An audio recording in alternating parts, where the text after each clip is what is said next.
Hi everyone, it's week 6 and time for your overview for Humanities 103 Mythology. Quick look at the course schedule. You have some readings. Actually, you have mostly videos for this week. And then you have one discussion post that is due on Sunday. And you'll notice there is no peer response for that one. So it's just based on what you have read this week. And you'll be responding in your discussion post. All right, quickly back to the list of your readings.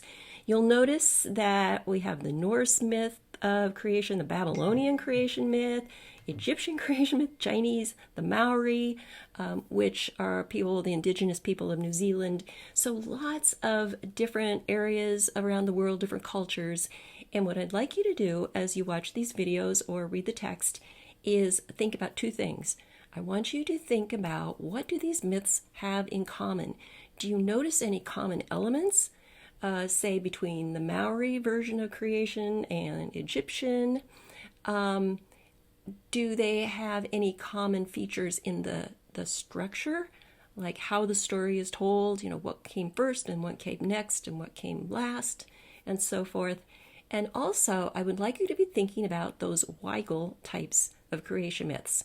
So remember, last week you read about Martha Weigel's creation myths, her types, and you saw that table that listed the 9 types and what were the common elements of each one.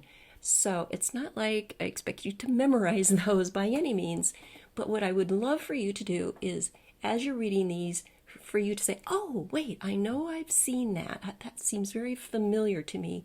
So go back to her table and see if you can pinpoint what you think Martha Weigel would have said about that particular myth. What type is it?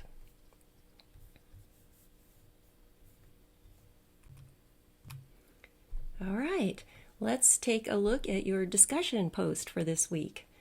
So what I'm asking you to do now is to take 2 of our readings and apply them to some of the myths that you've been either reading or watching. So I said in this week's module, you read an article titled The Origin of Creation Myths by Lawrence Trabet. He has a very interesting approach to this subject through the lens of psychology and more specifically psychoanalysis, as he's attempting to develop a comprehensive theory that explains why nearly every culture on Earth and throughout history have told creation myths that have similar details. So whether you agree with this guy or not, and I have to say, some of his stuff might be a little far-fetched, but you have to admit it's interesting, it's compelling, and I really admire people who are really curious and thinking about these particular things. So your discussion post has 2 parts. They're both due on Sunday. The first part is the summary. So after you've read the Trabet article, I want you to summarize the key features or the key elements of his argument. So what are those key things that he says appear in all of these creation myths, and why? And that's the key thing. It's not so much what they are, but why they appear. What story details does he indicate are shared among cultures, and what is his explanation? Okay. So devote about 250 words to that. And if you don't know, 250 words is roughly 1 page of double-spaced text in Word. So that will help you kind of judge, your word count when you're formulating your answers here. Part 2, analysis and comprehension. I would like you to choose 3 creation myths that you've read or listened to in the last 2 weeks of this module. For each myth, list the title and country or culture of origin. And then I want you to analyze it using Trabet's theory. So look at this creation myth. What elements in there do you see that could conceivably be explained by Trabet's theory?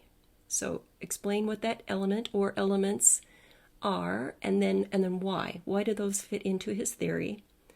Then I want you to switch over to the Weigel microscope. What types of creation myths, or what type, do you think this is according to those 9 types that you read about?